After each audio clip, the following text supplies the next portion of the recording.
ملا۔ تیسرا واقعہ اس مہینے میں ایک ہوا اور وہ منافقین کی کلی کھولنے والا ہے۔ اللہ کے نبی کے پاس کچھ منافقین آئے اور فرمایا اللہ کے نبی ہم دور سے ہمارے لوگ یہاں مسجد نبوی میں آتے ہیں، ہم نے یہاں ایک مسجد بنا لی ہے، آپ افتتاح کر لیں تاکہ جی جماعت ہم سے نہ چھوٹے، تکبیر اولیٰ ہم سے نہ چھوٹے۔ ارادہ یہ تھا کہ وہاں نبی افتتاح کر لیں۔ اب اس میں یہ ہوگا کہ لوگ یہ کہیں گے یار ایک جگہ کی افتتاح حضرت نے کی ہے تو اس کا مطلب ہے کہ قابل اعتماد لوگ ہیں، جبھی تو حضور نے ابتدا کی ہے، تو چنانچہ یہاں ہم بہانہ مسجد کا بنائیں گے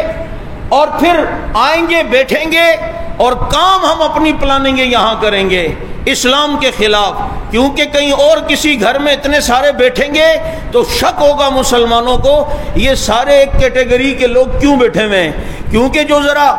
الٹے ٹائپ کے لوگ ہوتے ہیں وہ پھر بھی شکلوں سے تو پہچانے جاتے ہیں نا، لیکن بعض دفعہ آدمی انہیں اگنور کرتا ہے، لیکن جہاں ایک جگہ جمع ہو اب آدمی تشویش میں ہوتا ہے۔ لیکن ایک مسجد ہوگی وہاں سب جمع ہوں گے، اگلے کہیں گے یار عبادت کر رہا ہے، کون سے کوئی گھر میں بیٹھے پلاننگ ذکر کر رہے ہوں گے، سارے گئے تو کوئی نہیں، مسجدیں سبھی جاتے ہیں، سجدے کر رہے ہوں گے، نماز پڑھ رہے ہوں گے۔ اب یہ تو نہیں پتا کہ اندر وہ چھری تیز کر رہے ہوں گے مارنے کے لیے، یا گھوڑے کو صاف کر رہے ہوں گے، یا اور دیگر کام کر رہے ہوں گے، یا آپ بیٹھ کر وہاں سے ایران سے براہ راست رابطے میں ہوں گے، ہم نے کیسے پاکستان کے خلاف کارروائیاں کرنی ہے، ہم نے کیسے اسلام کے خلاف مسلمانوں کے خلاف کرنی ہے۔ تو وہ تو انعام عبادت کا ہے، لیکن وہ مسجد نہیں ہوتی، وہ باڑا ہوا کرتا ہے،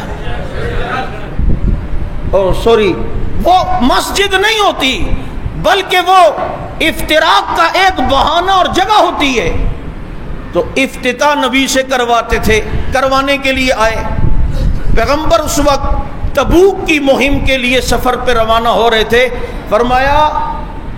کہ وہاں سے واپسی پر افتتاح کر لوں گا۔ انہوں نے کہا ٹھیک ہے حضرت، بس پہلی نماز آپ سے پڑھائیں گے۔